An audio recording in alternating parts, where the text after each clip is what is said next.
My baby viper won't eat.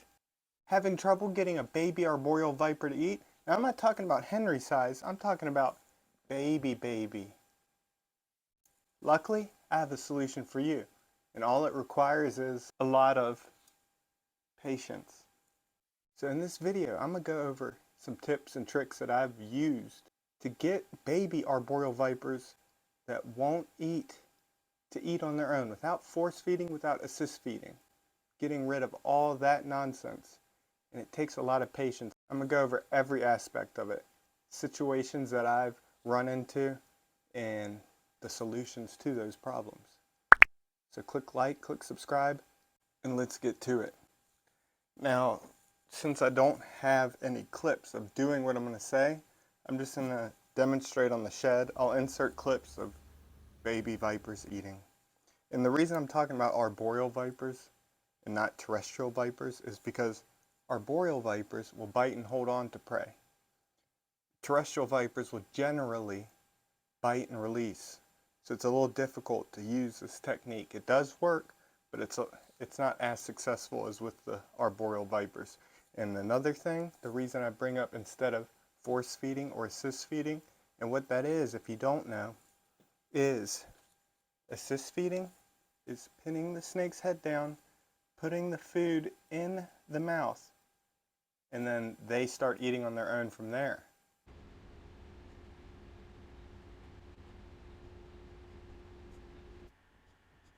But there's a lot of times where they'll shake the food out of their mouth. So force feeding is putting it in and actually massaging it all the way down to the stomach. Very stressful for the snake, very stressful for you. Also puts you in a position to get bit. Vipers have the mobile hinge-like fangs that can swing out. They can even bite through their lip, your finger being right there, putting the snake in a position where it's in fear for its life. It's not a good situation, and like I mentioned, most of all the stress involved. So this technique I've used many times for vipers that are problematic, and then over time they start eating on their own, just taking right away. So before going over like a demonstration using the shed skin, I'm going to just go over the gist of the technique. It involves having a small enough piece of food that when the snake is striking, even defensively, more than likely in this situation it's going to be defensive, small enough piece that it gets stuck. And over they're going to toss it out. But the whole goal is to get it to a point where it's stuck enough that they can't shake it out and they start eating on their own. And the reason I say it takes a lot of patience is because I've had to be there for over an hour moving so slow, because as soon as you move they will freak out and shake even more and definitely toss it out. And you don't want to wait 30 minutes with it stuck in their mouth just for them to do that and then starting over again. So it does take a lot of patience. It's not as quick as shoving the food down. But it gets to the point where getting it stuck, that initial bite, is very quick, and you just have to sit through a few tossing out.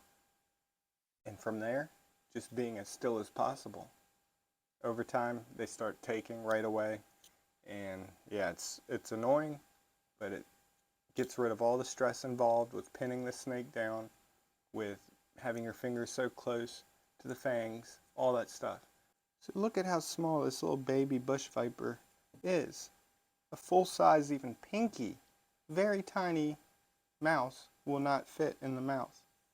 So even in general, you're going to have to probably cut it up some. So let's say you're at that point where this would be a decent meal if it took on its own. Okay, but it's not taking on its own. Well, here's a tiny enough piece that it'll get stuck. But how do you get to the point of the snake striking? This is going to involve tease feeding. If you work with arboreal vipers, you know what tease feeding is. It involves tapping to get the snake to strike. And with this technique, as soon as they strike, right when it hits their mouth, you got to try to let go. And then getting it stuck, as I mentioned. They will toss it out over and over again. But getting it stuck to the point where they will thrash around trying to get that out of their mouth, but they can't. And then they just start swallowing. It can take a long time, I'm not going to lie. So just some other things I want to throw out there before I forget. It might take a while, and you'll try, and if it feels like it's to the point where this snake is so stressed, just try again another time. And since the meals are going to be much smaller, it's going to involve feeding it a little bit more frequently, but not enough that you stress the snake to death. And if you need help or anything like that, let me know. But I hope this was helpful. Let's just go over everything. This is for problematic arboreal vipers. It involves tease feeding with a small enough piece that the snake strikes defensively. Getting it stuck in the mouth, it's going to throw it out. But getting it stuck enough that it can't throw it out, and it starts eating on its own. And from there, take a few more times, and then they should just start taking right away. No force feeding, no assist feeding, none of that.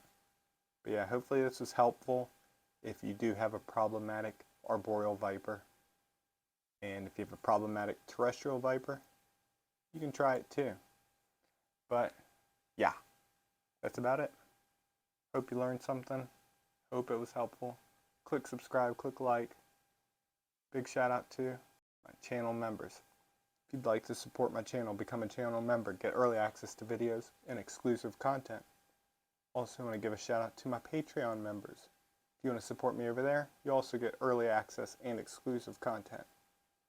And a big shout out to those that donate in other ways. But I love y'all. Be back soon.